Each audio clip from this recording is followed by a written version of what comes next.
ओम नमः शिवाय। प्रिय शिव भक्तों, आज हम 7वां अध्याय शिव पुराण की कथा सुनेंगे, जिसमें श्रोताओं द्वारा पालन किए जाने वाले नियम के बारे में बताया गया है। तो चलिए शुरू करते हैं। जय भोलेनाथ। सूत जी बोले, सौनक, शिव पुराण सुनने का व्रत लेने वाले पुरुषों के लिए जो नियम है, भक्ति पूर्वक सुनो। शिव पुराण की पुण्यमयी कथा नियम पूर्वक सुनने से बिना किसी विघ्न बाधा के उत्तम फल की प्राप्ति होती है। दीक्षा रहित मनुष्य को कथा सुनने का अधिकार नहीं है, अतः पहले वक्ता से दीक्षा ग्रहण करनी चाहिए। नियम पूर्वक कथा सुनने वाले मनुष्य को ब्रह्मचर्य का अच्छी तरह पालन करना चाहिए। उसे भूमि पर सोना चाहिए, पत्तल में खाना चाहिए तथा कथा समाप्त होने पर ही अन्न ग्रहण करना चाहिए। समर्थ मनुष्य को शुद्ध भाव से शिव पुराण की कथा की समाप्ति तक उपवास रखना चाहिए और एक ही बार भोजन करना चाहिए। गरिष्ठ अन्न, दाल, जला अन्न, सेम, मसूर तथा वासी अन्न नहीं खाना चाहिए।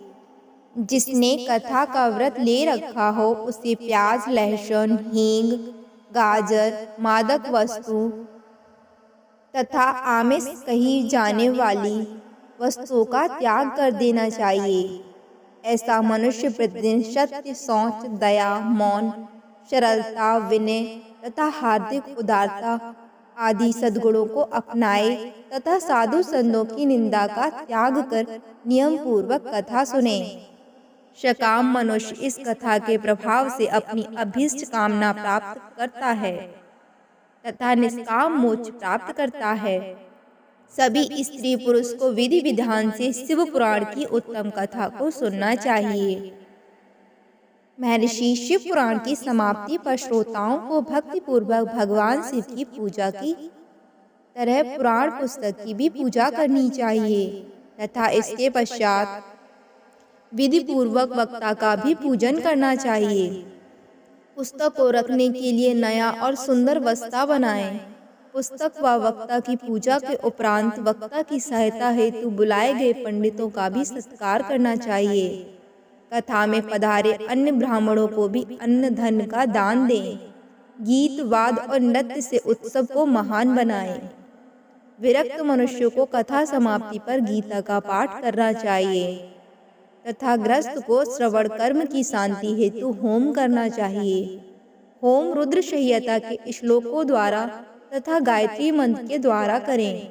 यदि हवन करने में असमर्थ हों तो भक्ति पूर्वक शिव सहस्रनाम का पाठ करें। कथा श्रवण संबंधी व्रत की पूर्णता के लिए शहद से बनी खीर का भोजन 11 ब्राह्मणों को कराकर उन्हें दक्षिणा दें। समृद्ध मनुष्य 3 तौले सोने का एक सुंदर सिंहासन बनाए और उसके ऊपर लिखी अथवा लिखाई हुई शिव पुराण की लिखी पोथी विधि पूर्वक स्थापित करें तथा पूजा करके दक्षिणा चढ़ाएं। फिर आचार्य का वस्त्र, आभूषण एवं गंध से पूजन करके दक्षिणा सहित वह पुस्तक उन्हें भेंट कर दें।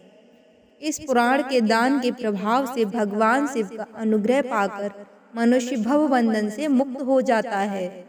शिव पुराणों को विधि पूर्वक संपन्न करने पर यह संपूर्ण फल देता है तथा भोग और मोक्ष प्रदान करता है।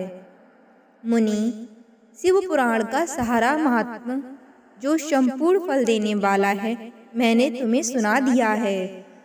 अब आप और क्या सुनना चाहते हो? श्रीमान, शिव पुराण सभी पुराणों के माथे का तिलक है। जो मनुष्य सदा भगवान शिव का ध्यान करते हैं, उनकी वाणी शिव के गुणों की स्तुति करती है और जिनके दोनों कान उनकी कथा सुनते हैं, उनका जीवन सफल हो जाता है। वे संसार सागर से पार हो जाते हैं। ऐसे लोग इहलोक और परलोक में सदा सुखी रहते हैं। भगवान शिव के सच्चिदानंदमय स्वरूप का स्पर्श पाकर ही समस्त प्रकार के कष्टों का निवारण हो जाता है। उनकी महिमा जगत के बाहर और भीतर दोनों जगह विद्यमान है। उन्हें अनंत आनंद रूप परम शिव की मैं शरण लेता हूँ। हर हर महादेव।